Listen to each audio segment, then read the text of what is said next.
There should be a signs of discontent. People need hard times and oppression to develop psychic muscles. From Collected Sayings of Muad'Dib by the Princess Irula. Jessica awoke in the dark, feeling premonition in the stillness around her. She could not understand why her mind and body felt so sluggish. Skin raspings of fear ran along her nerves. She thought of sitting up and turning on a light, but something stayed the decision. Her mouth felt strange. Lump, lump, lump, lump. It was a dull sound, directionless in the dark, somewhere. The waiting moment was packed with time, with rustling needle-stick movements. She began to feel her body, grew aware of bindings on wrist and ankles, a gag in her mouth. She was on her side, hands tied behind her. She tested the bindings, realized they were crimp-scale fiber, would only claw tighter as she pulled. And now she remembered. There had been movement in the darkness of her bedroom, something wet and pungent slapped against her face, filling her mouth, hands grasping for her. She had gasped one indrawn breath, sensing the narcotic in the wetness. Consciousness had receded, sinking her into a black bin of terror. It has come, she thought. How simple it was to subdue the Ben Gesserit. All it took was treachery. Hawat was right. She forced herself not to pull on her bindings. This is not my bedroom, she thought. They have taken me someplace else. Slowly she marshaled the inner calmness. She grew aware of the smell of her own stale sweat with its chemical infusion of fear. Where is Paul? She asked herself. My son, what have they done to him? Calmness. She forced herself to it, using the ancient routines. But terror remained so near. Leto, where are you, Leto? She sensed a diminishing in the dark. It began with shadows, dimensions separated, became new thorns of awareness, white, a line under a door. I'm on the floor, people walking. She sensed it through the floor. Jessica squeezed back the memory of terror. I must remain calm, alert, and prepared. I may get only one chance. Again, she forced the inner calmness. The ungainly thumping of her heartbeats unevened, shaping out time. She counted back. I was unconscious about an hour. She closed her eyes, focused her awareness onto the approaching footsteps. 4 people. She counted the differences in their steps. I must pretend I'm still unconscious. She relaxed against the cold floor, testing her body's readiness, heard a door open, sensed increased light through her eyelids. Feet approached, someone standing over her. You are awake, rumbled a basso voice. Do not pretend. She opened her eyes. The Baron Vladimir Harkonnen stood over her. Around them she recognized the cellar room where Paul had slept, saw his cot at one side, empty. Suspensor lamps were brought in by guards, distributed near the open door. There was a glare of light in the hallway beyond that hurt her eyes. She looked up at the Baron. He wore a yellow cape that bulged over his portable suspensors. The fat cheeks were 2 cherubic mounds beneath spider-black eyes. The drug was timed, he rumbled. We knew to the minute when you'd be coming out of it. How could that be? She wondered. They'd have to know my exact weight, my metabolism, my... Yue. Such a pity you must remain gagged, the Baron said. We could have such an interesting conversation. You is the only one it could be, she thought. How? The Baron glanced behind him at the door. Come in, Peter. She had never seen before the man who entered to stand beside the Baron, but the face was known, and the man, Peter de Vries, the Mentart assassin. She studied him, hawk features, blue-ink eyes that suggested he was a native of Arrakis, but subtleties of movement and stance told her he was not. And his flesh was too well firmed with water. He was tall, though slender, and something about him suggested effeminacy. Such a pity we cannot have our conversation, my dear Lady Jessica, the Baron said. However, I am aware of your abilities. He glanced at the Mentat. Isn't that true, Peter? As you say, Baron, the man said. The voice was tenor. It touched her spine with a wash of coldness. She had never heard such a chill voice. To one with the Ben Gesserit training, her voice screamed, Killer. I have a surprise for Peter, the Baron said. He thinks he has come here to collect his reward, you, Lady Jessica, but I wish to demonstrate a thing that he does not really want you. You play with me, Baron? Peter asked, and he smiled.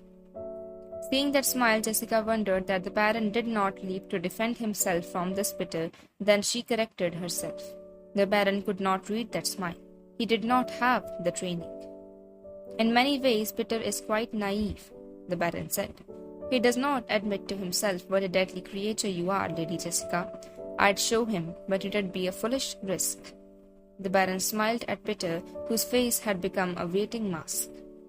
I know what Peter really wants. Peter wants power.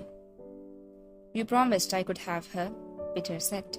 The tenor voice had lost some of its cold reserve. Jessica heard the clear tones in the man's voice, allowed herself an inward shudder.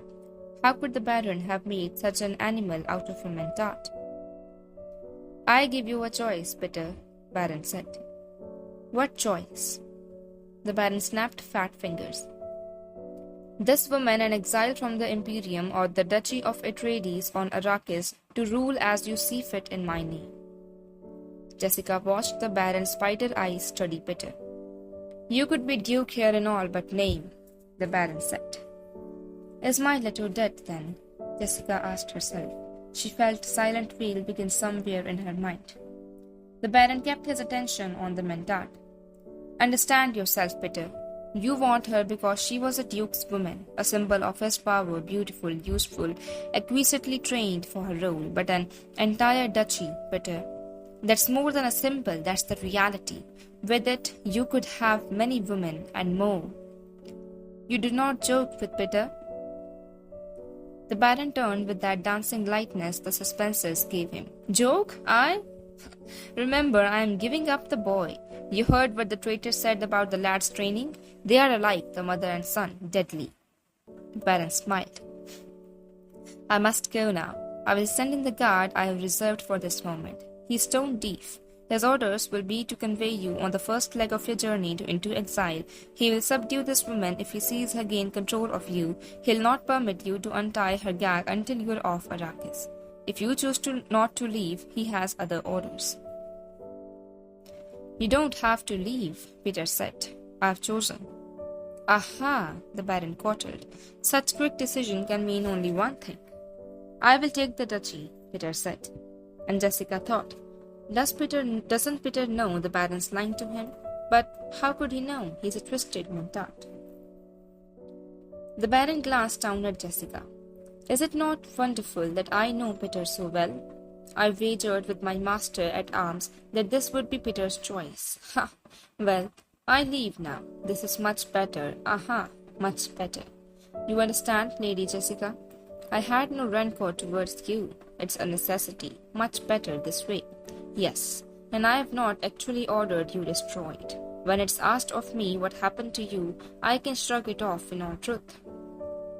You leave it to me then? Peter asked. The guard I send you will take your orders, the Baron said.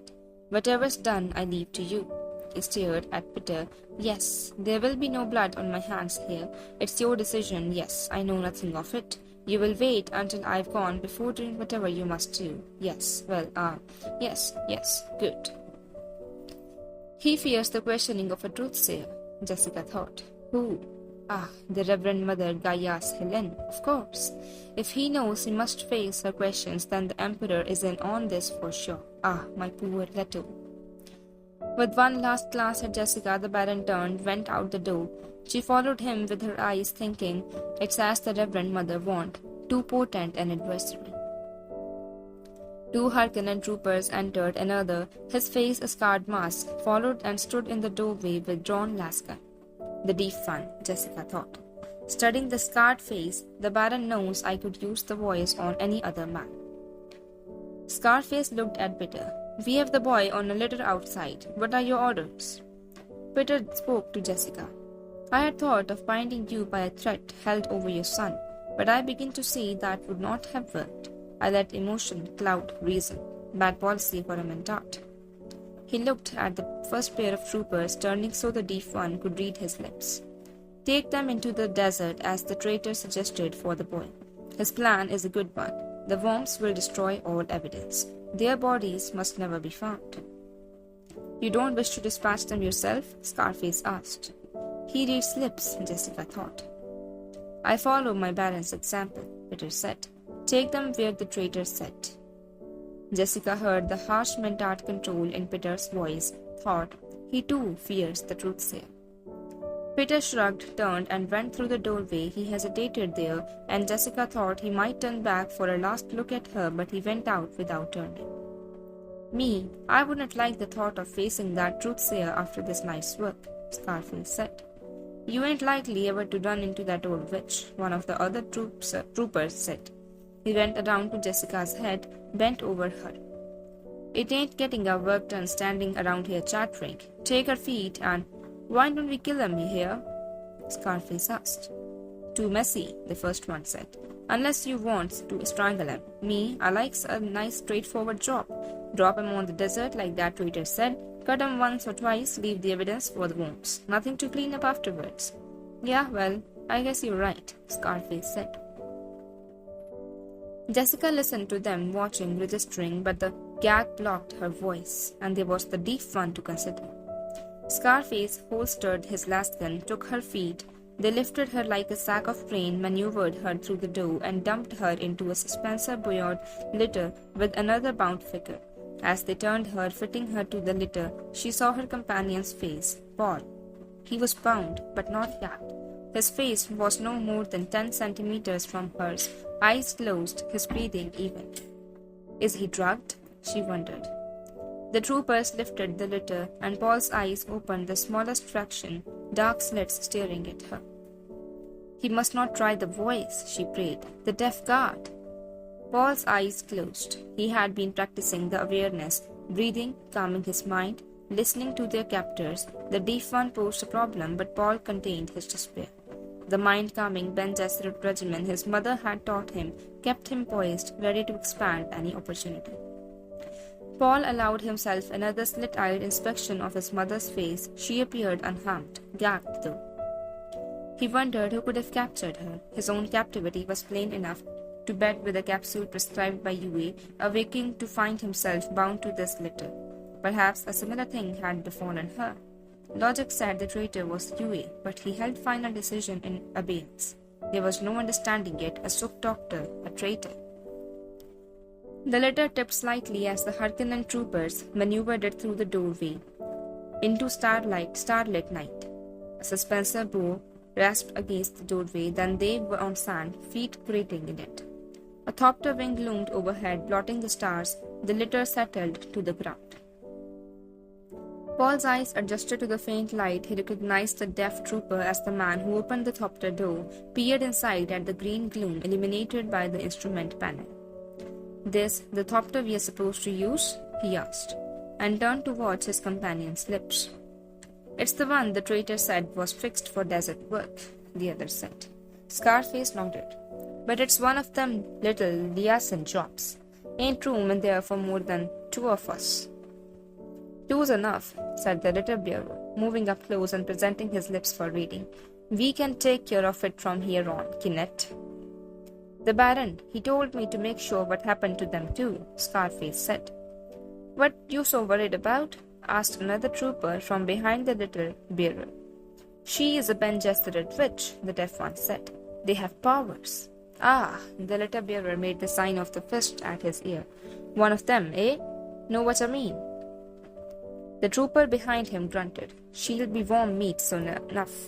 Don't suppose even a Ben Gesserit witch has powers over one of them big worms, eh, Sigo?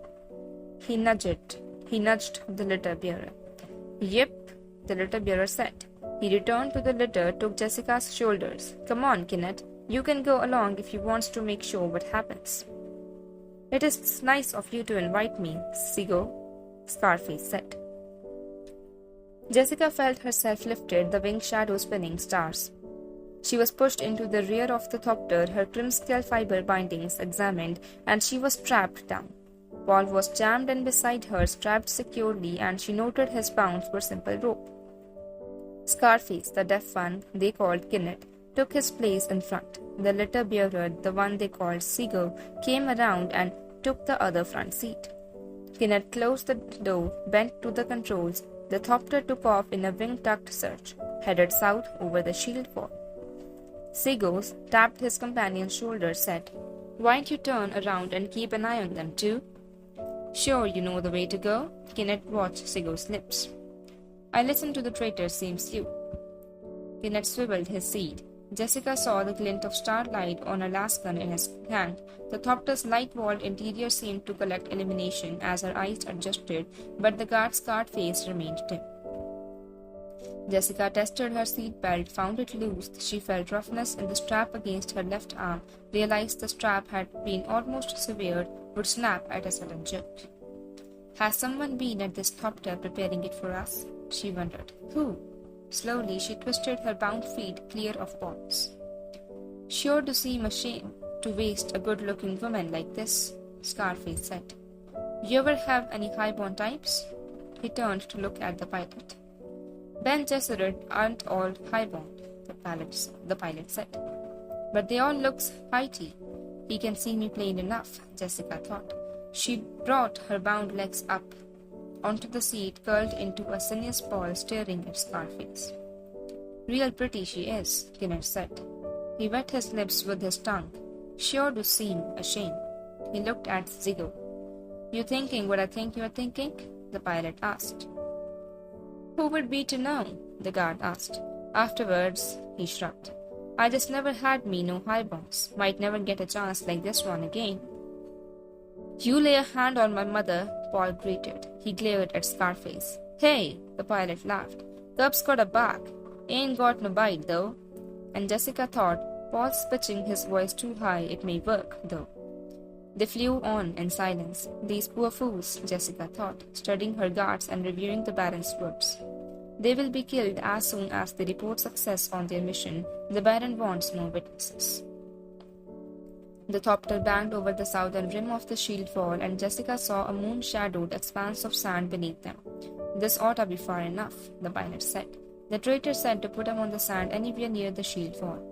He dipped the craft down toward the dunes in a long falling stool, brought it up stiffly over the desert surface.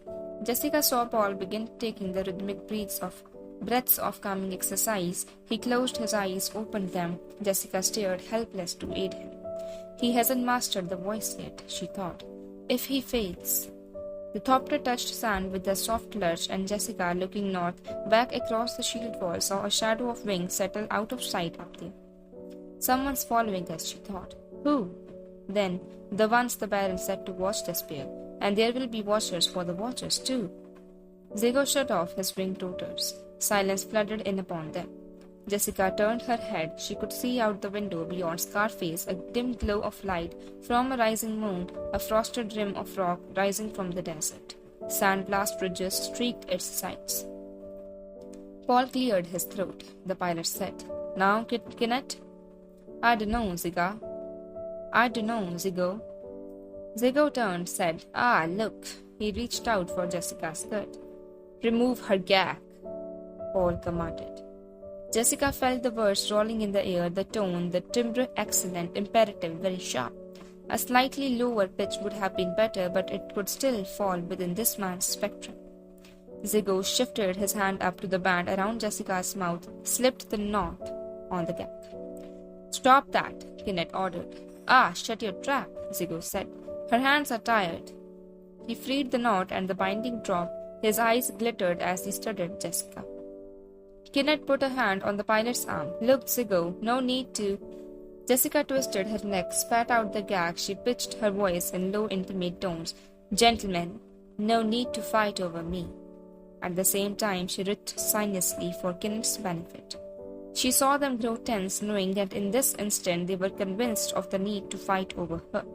Their disagreement required no other reason. In their minds, they were fighting over her. She held her face high in the instrument glow to be sure Kenneth would read her lips, said, You mustn't disagree. They grew further apart, glanced wearily at each other.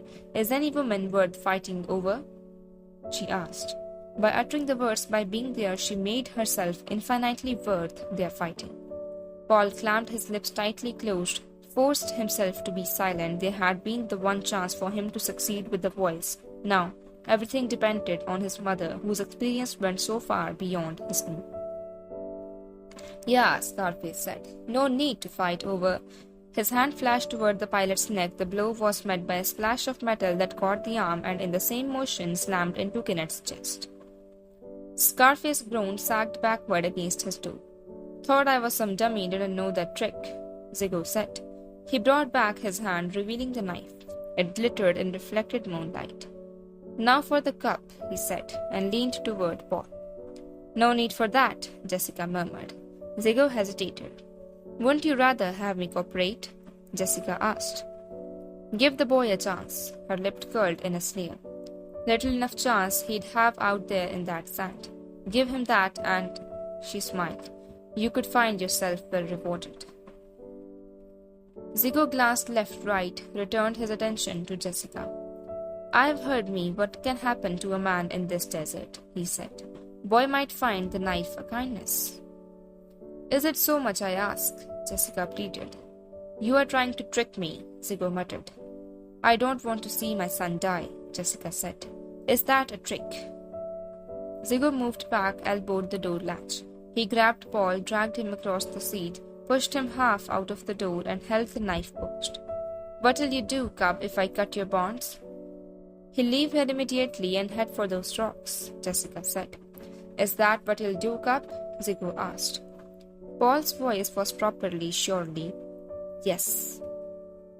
The knife moved down, slashed the bindings off his legs. Paul fed the hand on his back to hurl him down onto the sand, feigned a lurch against the door frame for purchase, turned as though to catch himself, lashed out with his right foot. The toe was aimed with a precision that did credit to his long years of training, as though all of that training focused on this instant. Almost every muscle of his body cooperated in the placement of it. The tip struck the soft part of Zigo's abdomen just below the sternum, slammed upward the terrible force over the liver and through the diaphragm to crush the right ventricle of the man's heart. With one gurgling scream, the guard jerked backward across the seats. Paul, unable to use his hands, continued his tumble onto the sand, landing with a roll that took up the force and brought him back to his feet in one motion. He dove back into the cabin, found the knife, and held it in his teeth while his mother sawed her bonds. She took the blade and freed his hands. I could have handled him, she said. He'd have had to cut my bindings. That was a foolish risk.